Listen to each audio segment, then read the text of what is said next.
Welcome. Welcome to Awards Night, Locked on Marlins Awards Night. We are locked and loaded with tons of gongs to give out on today's episode. Shaun Barrett is in the house, Takes Were Made is in the house, and Sam Clark is in the house. The panel is ready. Are you ready? Well, if you aren't, it's time to tune out. If you are, let's go. It's all here on today's Locked on Marlins. You are Locked on Marlins, your daily podcast on the Miami Marlins. Part of the Locked On Podcast Network, your team every day.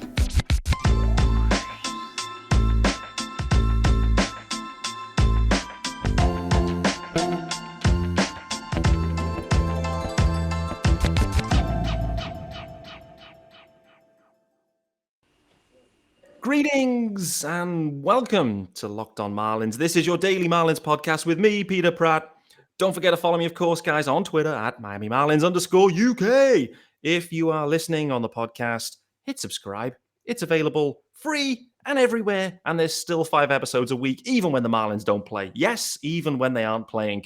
And if you're watching on YouTube, hit subscribe there too. Yes, there is a YouTube channel. And if you are watching, you will see there are 3 studs in the house, 3 of the sexiest panelists I have ever seen in my life, all coming together for Locked on Marlins Awards Night. And just to call it out right now, there's going to be at least 3 episodes worth because there's that many awards to give out and there's going to be that many segues. So just to call it out now, this is going to be at least 3, maybe 4 episodes. Let me introduce you to the panel, guys. And first off, the UK GOAT, my wingman, co-pilot, Shaun Barrett is in the house. Shaun, how are we doing, brother? I'm not sure I should be deserving top billing here. I feel slightly under the shadow of some fantastic guests. No. And that's always a good thing. Well, absolutely, mate. You have been a stalwart all year on Locked on Marlins, mate, and I truly appreciate you for doing that. And delighted to have you in. I'm looking forward to this one. We also have Kenny in the house. Takes Were Made. Kenny, how are we doing? Doing as well as I could be. Keep moving forward. I guess it's obviously, I moved on from Marlins baseball a while ago, but I'm glad to be here. You had me on last year for the same award show, and it's going to be fun to give out some awards, right? There are a couple of people deserving, literally maybe just a couple, like 2, but maybe I'll look around here on Fangraphs and find someone else worthy of an award, but I'm doing well. Thank you for asking, Pete. Good, man. Great to have you back, mate. Looking forward to this one. And the 4th member of the panel, Sam Clark from the absolutely stunning and hilarious NL Feast pod. Sam, how are we doing, brother? Peter, I'm doing good. Excited to give some awards out. Excited to be on the show. Thanks for having me, my friend. All right, boys. Let's go. Let's get the creative juices flowing. And before we give any award out, we need to just summarize in the briefest of forms the 2022 Miami Marlins in a single word or single emoji. I will let Sam take the honors first. Sam, one word. Thank you, Peter. Absolutely. I'm not as familiar with emojis. I don't feel especially qualified for this, but one immediately comes to mind, and it's just the freezing cold face that looks like they've been in Antarctica for 7 full years. I think that describes probably like 12 of the Marlins hitters we saw over the course of this season. So that's the thing that first came to the dome. Well, I'm going to congratulate you. You are now you're an emoji specialist now. So you have graduated. That's going on the resume or the CV, as you stick it on the CV. Right? Yes, sir. Get that. And just a little plugged over to LinkedIn Jobs. They're not even the sponsor of this episode. Doesn't matter. Doesn't matter. LinkedIn Jobs, baby. I'm going to be appearing in searches all week. Mate, you are with the freezing cold face emoji. Absolutely love it. Kenny, have you got an emoji or a word for us for the 22 Marlins? I think everyone listening's first reaction when they hear emoji is probably the turd emoji, but I'm gonna go with the vomiting emoji because like it's been proven like shit can be used for good things. It could be turned into like manure and it could raise trees and vegetables and it has a purpose. The Marlins serve no purpose to anyone on earth. So it's vomiting. Like vomiting is just a disgusting act that you hate to see it, you hate to do it, you hate to hear it, and that's how I felt about the Miami Marlins. I mean, that was an artist's description of the vomit emoji. I mean, that is truly wonderful. Shaun Barrett, we've had the freezing emoji, we've had the vomit emoji. Where do you land on this one? For the first time, that's going to be hard to follow. I'm not good with emojis either, and anyone that used to listen to us on Fish Across the Pond knows you love your basically, say an emoji to explain your feelings. I can't really do that. And I spoke last week about the season being disappointing. I think that's the word I'd use. But I want to use today typical, because this is not the first time we've experienced this, and it's certainly not going to be the last time we experience it. This has been a typical Marlins season. It really has. This is now the new norm. It's the new normal, unfortunately. And not good. Not good. Not good. Guys, I hope that has got the creative juices flowing. Last year, my emoji, when I listened back, it was the rat rocket. I doubled up. I went 2 emojis. And to be honest with you, I feel exactly the same way about this season. To Shaun's point, this is a typical situation. And I would love to just fire this rat season right into the moon as well, like Marte's rocket. So I'm gonna double down on the Marte rocket. What a stunning moment, by the way, in Marlins Twitter that was. That took Marlins Twitter by storm. I remember logging on Twitter and be like, what the hell is going on here? I sat out for 10 minutes, and before I knew it, the whole thing was ablaze. That's the day everyone found out that I worked at Chuck E. Cheese as well. Oh my God. Because I don't know how half of Marlins Twitter was roasting me for working at Chuck E. Cheese, and then the other half was roasting Marte for putting a video of a rat tied to a rocket. It was all-time day. I was like, how the hell did I find myself in this? But I'm not sure who got the biggest roast in either. I think it could have been you, and yours has continued longer. Like it's it's forever. Every time I can't reply to Craig on Twitter without him responding with a picture of Chuck E. Cheese. It'll follow me around forever. It's the bit that never dies. Yeah, I mean, I guess that's it. I appreciate it. I find the humor in it. Some people think I get upset, but I think it's funny. I wouldn't mind more people calling me Chuck E. Cheese, I suppose. All right, boys. Well, it feels like we are ready. The creative juices are fully cranked. So let's open up the awards ceremony. And for me, we have to start with a positive. We have to get off with positive. And no, it is not the pitcher of the year. We can't start there, guys. That's too obvious. For those that have been watching along on Twitter, I've put tons of polls up. It is poll upon poll upon poll. If you had the notifications on for me on Sunday, you were blitzed. You were absolutely dusted with polls.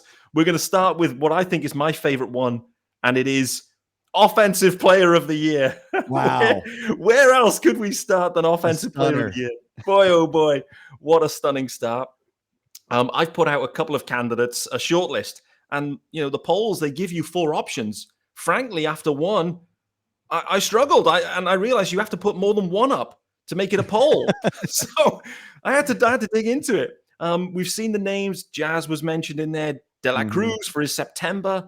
Nick Fortes, your backup catcher. That kind of sums it up too. And John Birdie for stealing the most bases in baseball. So well done to John Birdie. They're the short list. However, I'm happy for you guys to throw in any other name that you wish. Shaun, Barrett, I will let you take the first stab at Offensive Player of the Year for the Marlins. Who stands out to you there on this in this category? Well, before obviously saying the obvious name, I'm going to give some love to Coop. I mean, the first half that he had, the All-Star season that he was having, and he had injuries. Lo and behold, some injuries that interrupted his second half on multiple occasions, and it was from getting hit by pitch mostly. So again, it is a case of it's just unfortunate luck. I've seen some people talk about the idea that he just can't get out of his own way, which is probably unfair. It is what it is. But he's had a good season, and after the injuries came back and actually had a little period of time as well where he looked like his first half self. So Coop definitely had a good year when healthy, which is pretty much his whole career. But it's Jazz, isn't it? My bust of the year preseason is the offensive player of the season for the Marlins. So Shaun, is that true? You had Jazz as your bust of the year? It wasn't a bust in the sense of that I thought he was going to be not a good player, but it was that idea of the contact rate was low, and his stolen base success is still, even after this year, very low. Yeah, and I didn't account for growth, and he definitely grew and became a better player. So I can get a bit of stick for that, I'm sure. That's one of the beautiful things of podcasting, daily or weekly or monthly. However, the receipts are always They're there. all and that's there. the beautiful thing. You can delete things on Twitter. You can't delete these episodes. So that is the beautiful thing. I'm with you, mate. Cooper Loop probably should have been on this list. I mean, he was an all-star, and so Cooper should have been. And his first half was stunning. The second half was stunning for a different reason, completely the opposite way. Sam, what about you on this one? Who stands out for you? Is it Jazz and Jazz alone? So that seems like the easy answer, right? Jazz was the most electric Marlins player on the offensive side of the ball, and it wasn't even close. The man was doing everything. He was stealing bases. He was ripping 100-mile-an-hour pitches out of the park. Obviously, all the swagger and confidence and just character that comes with Jazz makes him exciting. I'm going to go dark horse candidate, mainly because of how surprising I was. Now, I pulled up the Baseball Reference page. The WAR's good. The offensive statistics leave a little bit desired. But Jon Berti, man, anytime that man got on base, it was electric and exciting. You always knew he was going to try to steal second, maybe try to steal third in 2020 case, maybe try to steal home. Yeah. But the funny part was the catchers knew it too. Everybody knew it too, and it just didn't stop him from stealing bases. Like you said, led Major League in stolen bases, despite the fact that he missed a good chunk of the season too.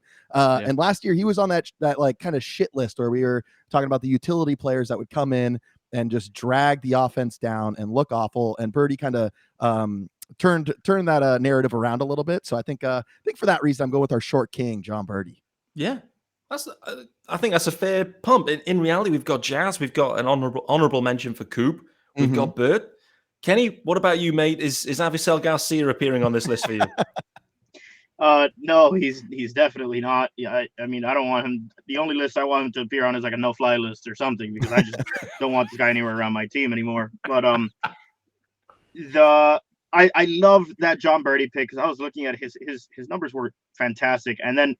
Yeah, slugging's down, but on-base percentage was one of the highest on the teams. He played a lot, and then even if your slugging is not going to be high, but you're going to be stealing every bag, you kind of like don't care about the fact that he's not hitting for extra base hits consistently. Like he was 100%. Walking, getting on base a lot, like, and that's kind of what you'd like to see. Walking at 10.4%, stuff like that.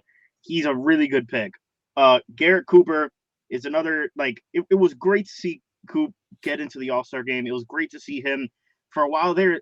He like kind of kept us afloat while Berti was out, Soler was out, Garcia was trash, and he did the best job he could to keep us afloat. Because up until 2 weeks before the All-Star game, we were all kind of like, hey, we're hanging around. Like, if we can stay afloat, stay within a certain number of games back, we can probably be buyers at the deadline. And without Coop, that's not possible, because we all know Jazz went out before that. With all that being said, the award for me goes to Jazz. Like it's that similar to Shaun, I thought Jesus Sanchez was going to have a better season than Jazz. You know, that's kind of where I was. It was one of those preseason hype things for me. Like I did Jesus Sanchez with the power and just the tools he had, but at the same time, Jazz has better tools. Jazz has speed. He improved at fielding as well, but this is obviously an offensive award. I mean, he missed like half the season. Way more than half the season. He played 60 games and he finished second on the team in home runs. The leader in home runs was DFA. So I mean, that speaks to a lot about what the Marlins are. But to me, it goes to Jazz. I loved what I saw. You know, the K numbers were down a bit, 27.4%. A lot of people expect that to be like mid-30s. So it looked better there. He was walking a bit more. Stolen bases, typical Jazz. 14 home runs, 12 stolen bases through 60 games. It looked like he was really on pace for like a great year. And then you consider the fact that supposedly he had a knee injury from spring training. Yeah, it was a torn meniscus, right? Was that what it was supposed to be? He had a torn meniscus while doing all this. Like, I get it. We're going to hear a lot of injury-prone talk about Jazz, and rightfully so. Like, you miss time 2 straight years, and it begins to become a discussion. At this point, man, like when he's on the field, he is so damn valuable. He is the real deal, and he gets the award for me. Like he single-handedly. Don't get me wrong. I said about Coop, and I give Coop a lot of credit. I give Berti a lot of credit. But when Jazz is playing, the Marlins are as close to must-watch as they'll ever be. And of course, our horse-hung ace. Oh boy, the PG rating here for Locked On. I was gonna say horse something else, but I tried to go as PG as possible. I apologize. Are we operating with is this a PG rating? I feel like I've gotten a little off the more towards the PG-13 myself. I think Takes was leaning more towards NC-17 there, but The good news is no one's actually listening at the moment anyway, so we could say whatever we wanted. Like, it really wouldn't matter. But, nevertheless, with these big names, there's going to be a lot of eyeballs on this show, no doubt. I think, guys, well, unsurprisingly, the Twitter poll is with you boys. Over half of the voters taking Jazz. John Birdie in second as well. Limited amounts for De La Cruz, Fortes, and limited amounts of honorable mentions for Garrett Cooper. Jazz Chisholm is the offensive player of the year for the Marlins. If I had some sound effects, I would play them now and they would be an applause. I don't have the effects, so we will move it on, boys. The next award is probably my favorite one of the year, and it is the reliever of the year. It is a stunning plethora of names in this. Again, I put out a few suggestions. Again, if I could have put a poll out with 0 names on it, I probably would have done, to be honest. It was a bit tricky. Sam, here's what you've got to work with here. I put forward Tanner Scott, who led the team in saves, by the way, Tanner Scott, with 20 saves, 2-0. Dylan Floro, who was second with 10 saves. AJ Ladwig, who I put up there, I think came up and got absolutely blown up for a game, and then we never saw him again. Big Dick Blyer had 3 balks in 1 inning, so there's that. That's exciting. I could have put Anthony Bender out there, our closer to start the year, who couldn't close anything to start the year, and then has now had Tommy John. It's been an up. Well, it's been not an up and down year. It's been a down year for the bullpen, I think, in general. It's been absolutely turgid. So what? The Titanic, it was the Titanic. It really was. It was the Titanic. Celine Dion was playing very loud in the clubhouse. Who's your reliever of the year, if indeed you can pick one? I'm going off the list, Peter, and this will be a controversial pick. I'm going Anthony Bass. Now, I'm doing it because of his 7th and 8th innings in June and July, and also he brought us back Jordan Groshans. Come on, that's the best thing a reliever did for us all year. Sticking with Anthony Bass, loud Marlins fans' favorite Marlins player in the history of the organization. I'm sticking with my boy Bass. We're going Bass fishing, Peter. Bassman it is. Kenny, what about you? The Bassman too? This is reliever of the year, correct? Correct. Man. Sponsored by Brad Ziegler, I believe, on this one. I'm going to go... Oh, this is tough because they all suck. You know what, man? He got a lot of shit, but it's not his fault. It's kind of the position the organization put him in. I'm going to go Tanner Scott. I'm going to go Tanner Scott because I think the stuff he has and for is really good. I do think he will still be a really good reliever. And I think I remember everyone on Twitter. It was a very we were all together on this and we said Tanner Scott isn't going to be the closer yet, and he probably shouldn't be. He has command issues. And then surely enough, in typical Marlins fashion, injuries happen and he's thrusted into a closer role right away. I think his stuff plays a lot. I think he changed a little bit down the stretch. I hated that you're a lefty that throws 98, 99 and you weren't using your fastball barely ever. It just seemed like it was just slider over and over again. Yeah. And it was just what are we doing? His slider's amazing. Don't get me wrong. But the whole point here is you're playing a chess match with the batter. You're trying to confuse hitters. You're trying to show them both pitches, because if you use them enough, a hitter can't just predict what you're going to throw. So he was doing fairly well while being the most predictable pitcher in baseball. So I my award goes to him because I think he got a lot of shit, but I think he will end up being very good. I think the command issues are still there, obviously, but hopefully, if Mel Stottlemyre stays with this garbage organization, he'll get another offseason of work for him, and I think Tanner Scott's going to be really good. My award goes to Tanner Scott. Kenny, do you think that the pitch selection issues came from a Stallings thing, a confidence in the pitches specifically thing? Was it a managerial decision? Because there were multiple times where saves were blown because he threw 5 sliders in a row, and it was the most frustrating thing to watch. What do you think the issue was? Man, I wish I knew, right? I mean, there were times where Stallings in general would have questionable pitch calls behind the plate. Even some games with Sandy, it would happen. There were games with Pablo, it would happen, and it's hard to tell, right? Because Stottlemyre is this evil genius, and you'd think after a certain amount of games, Stottlemyre would look at this sheet and be like, "Oh, you're throwing 92% sliders. Yeah. Maybe we should mix in your 99 mile per hour fastball." I wish I knew who exactly it was, I know that he maybe he didn't have much confidence in his fastball. Yeah, Maybe he that's what I said, was like, wondering. I can throw it really hard. God knows where it's gonna go. Who knows where it's So, going? Yeah, Joe Kelly so style. I hope he can improve on that going into next year, because he could be a legitimate like threat in the back end of the bullpen. Agreed.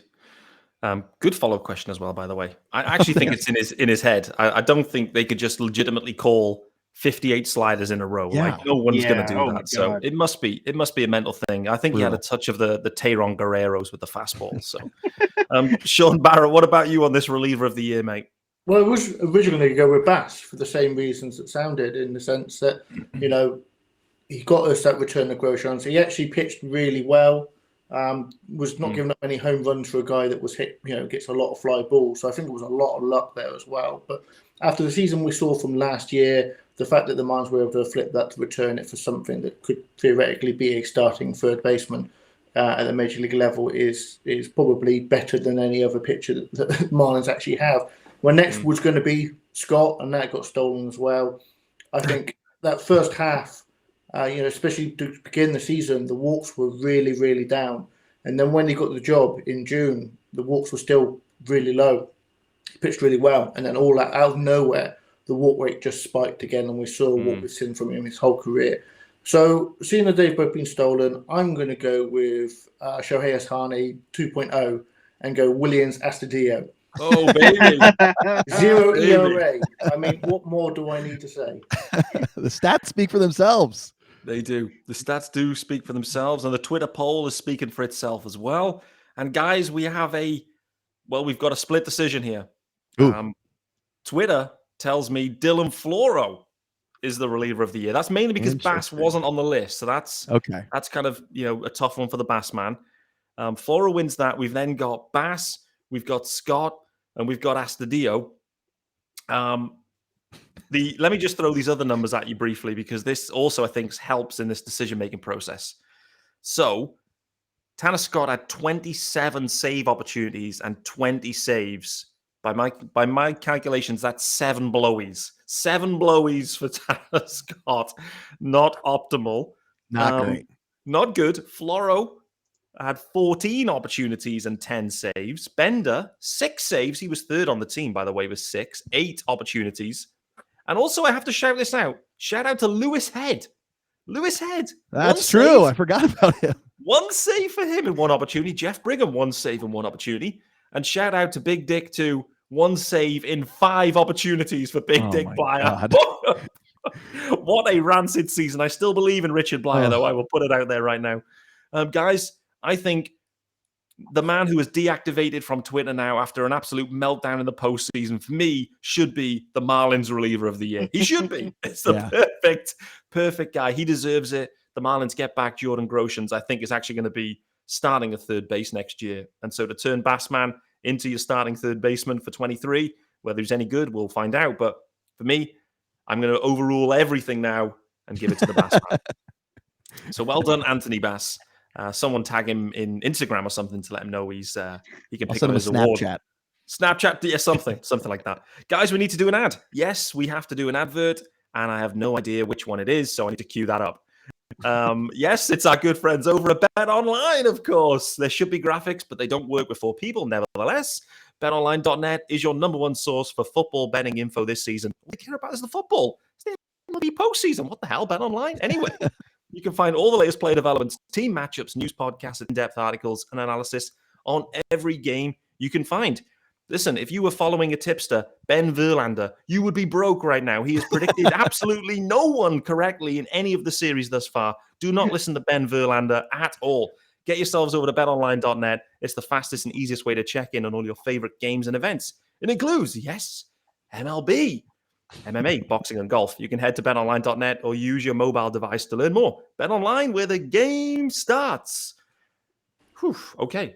And where are we going next? We are going to the Paul Severino sponsored Moment of the Year. And this is probably our final award of this episode, Tuesday's episode.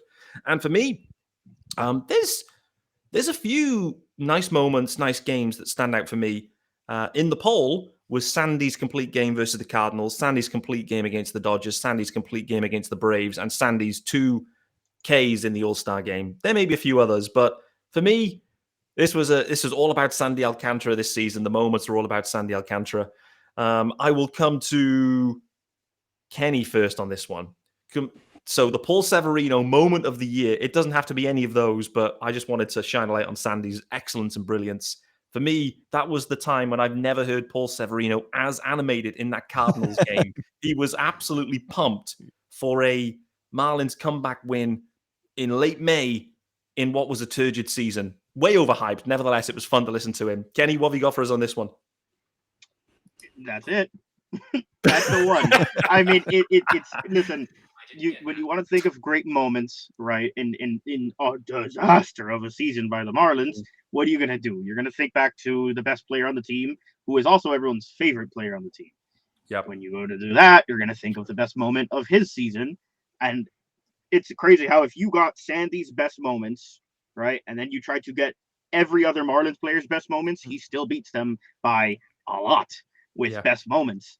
That game, like just everything about it, a lot of, me included, were so upset with the way Mattingly was handling a lot of these late game situations with, taking out Sandy or just random things like that he would do. And this was kind of the game where it felt like Marlins Twitter, like if you got a USB and plugged it into Sandy's brain, and then he just looked at the dugout and he was like, motherfucker, you sit down. Like, you're not taking me out of this damn game. Like, I'm sorry. I know we're trying to keep it PG, but that's exactly what was going through my mind. Was me and Sandy were brothers in this very moment. He was my Dominican brother, and he was telling Mattingly, bro, sit down. If you take me out of this game, I'm taking off my jersey like LeBron, and I'm walking into the tunnel, and I'm out of here. And the save, the point back at the dugout, just trust me. Like, you know what I do. Like, this is what I do. Like, you guys finesse me on a contract for me to do shit like this.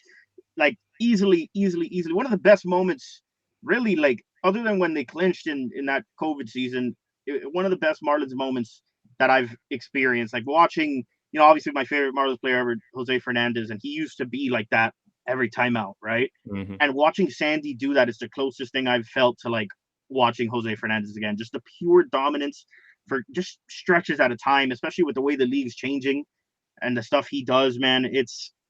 I love that guy. I really do love Sandy Alcantara. Like, he's getting into my top 5 Marlins player ever. Like, with the way in such a crappy season, like, to just stick it out and be like, you know what, bro, every 5 days I gotta try and bring out the best in my teammates and myself, and he did it. Like, love that guy to death. No doubt. Sam, what about you on this one? Where that game had so much. Yeah, that mound visit. He's shouting into his glove saying, "Donnie, sit down." Like you said, he's going to tear off his jersey and get out of there. He's so animated. Yeah, the moment that it was like the audacity of you to come up here and try to think that I'm going to give you this ball. No, that was the defining moment. And it also felt like it was the moment where we realized that Sandy was about to have a really special season. It was a defining moment in his Cy Young campaign, his career. It was also a great collective Marlins Twitter moment, because it was like during the commercial break going into the ninth, we're like, if he's not out there, we're all going to light Don Mattingly on fire collectively. He's done. I think back, so obviously that's number one, and I was trying to think of something that wasn't on the initial list, and I was trying to think of the thing that I watched the most as far as replays go, and I think it's Jesus Sanchez's like nearly 500-foot home run in Coors. That was an absolute nuke. It looked like it was going to go completely out of the stadium. He had that raw power that we know he's capable of, and we were all pulling for a big Jesus Sanchez year. I think at that point it was starting to become a little apparent that he had holes in his swing, and it didn't matter in that moment. He just ripped that ball down the right field line, and it was an iconic moment for me. Yeah, it was. Nick Fortes walk-off home run for me, by the way, would be my second. Oh, that's a good answer too. Because he's one of my other favorite players on the team. Based off the stuff I've heard of him and the way he acts like in the locker room and stuff, he seems to be like a very funny dude. But that's another one of those moments for me. Yeah, for sure. Shaun, anything else you want to add into the mix here? That start is definitely the start. I think the idea of him I would have pointed at the bullpen and said, well, who are you going to bring in that's better than me right now?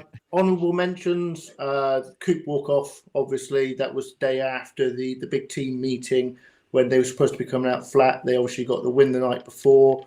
That period as well, the Astudillo dive into home plate, if we're talking about replays I've watched the most, that's probably one of them, because it's just big guy could move. Yeah, big guy moving and hitting the deck. Trey Turner-esque, wasn't it, that slide? It was something else for sure.